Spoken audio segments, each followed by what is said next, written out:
Eder. I'm going to be talking about gun control and the Second Amendment and how it is relevant to today's society. I picked this topic because I'm an avid hunter and outdoorsman, and this makes gun ownership a great part of my life. I found an overwhelming amount of information on this subject through many websites and newspaper articles, and most of all, the Second Amendment itself. I will talk about the past important people in states that believe in gun control, whether it is relevant today, and different countries, how they regulate gun control, and gun deaths because of that. Let's begin with the Second Amendment and some history around it. Here's some quotes from different states, past states.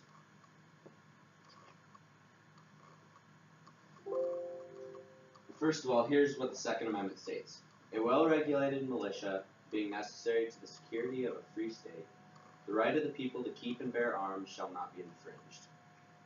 Okay, so going on to talk about states and quotes that they have said. First off, Rhode Island. The right of the citizens to keep and bear arms shall not be infringed. This is basically telling us that we should be allowed to own guns and use them in personal defense. Then Pennsylvania states something similar. The right of the citizens to bear arms in defense of themselves and the state shall not be questioned. On to Connecticut. Every citizen has a right to bear arms in defense of himself and the state. And Vermont. The people have a right to bear arms for the defense of themselves and the state. They all basically say the same thing, but it all just means that we should be allowed to have firearms as long as we're using them to protect us and not injure others. Here's some of the founding fathers that were gun owners. First of all, we have James Madison. James Madison felt the right to keep and bear arms was a good thing. He was fully committed to the Second Amendment. Next, we have Thomas Jefferson. Thomas Jefferson owned many guns. He preferred hunting over most sports and encouraged his family to do the same things. We now have Samuel Adams, who owned firearms. He was an American patriot, a statesman, and was an instigator of the Boston Tea Party. You guys remember what that is? He also quoted, "The Constitution shall never be construed to prevent the people of the United States who are peaceable citizens from keeping their arms." We now have John F. Kennedy. John F. Kennedy was the 35th president. He served 3 years, from 1961 to 1963. The reason he didn't serve 4 years is because he was assassinated. But he believed in gun control. Here's a quote from him. "By calling attention to a well-regulated militia, the security of the nation, and the right of each citizen to keep and bear arms, our founding fathers recognized the essential civilian nature of our economy. The Second Amendment still remains an important declaration of our basic civilian-military relationship in which every citizen must be ready to participate in the defense of his country. For that reason, I believe the Second Amendment will always be important." Lots of people think guns are a problem in our country, but are they? Some people think guns lead to more shooting, which in some cases, that is probably true.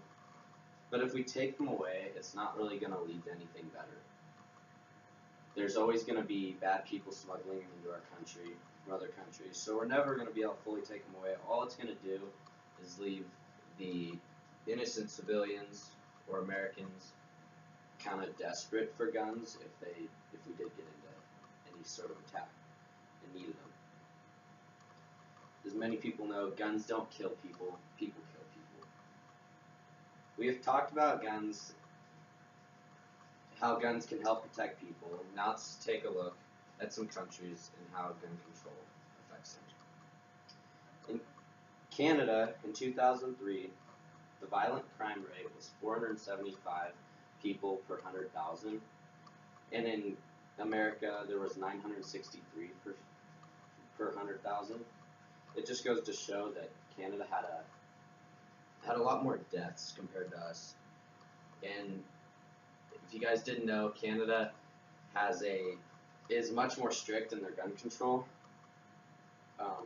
You're only allowed to own a gun if you're using it for hunting, and you aren't. Only hunting rifles are allowed to be kept in Canada.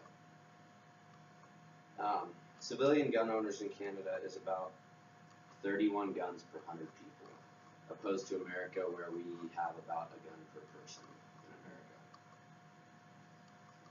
Going on to Switzerland. They believe in guns. They're a gun-loving country.